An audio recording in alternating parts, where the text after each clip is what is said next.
Welcome to the Banker Lamp. Please enjoy the video. In this video, I will explain how to remove a Hyundai Accent stereo. First, let's gather our essential tools. You will need plastic pry tools to carefully remove trim panels without causing damage. A Phillips head screwdriver is crucial for the mounting screws, and a magnetized one can prevent losing small fasteners. For your safety, always disconnect the negative battery terminal before beginning any electrical work on your vehicle. Next, we will focus on removing the dash trim panel. Begin by using your plastic pry tools to gently work around the edges of the stereo bezel. This panel is typically held by several plastic clips, so take your time to release each one. Once the clips are free, carefully pull the panel away from the dashboard. Remember to disconnect any electrical connectors, such as those for hazard lights or passenger airbag indicators, before fully removing the panel.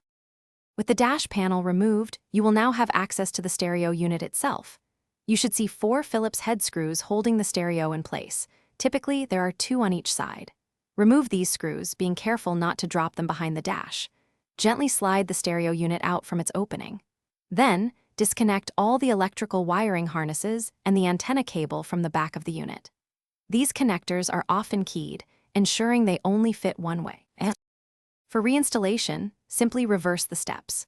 First, connect all wiring harnesses and the antenna to your new or original stereo, ensuring a secure fit. Slide the stereo back into the dash and fasten it with the 4 mounting screws. Reconnect any electrical wires to the dash trim panel, then carefully align and snap the panel back into position. Finally, reattach the negative battery terminal, and you are all set to enjoy your audio system. Thanks for watching. If this was helpful, leave a like and consider subscribing. See you next time.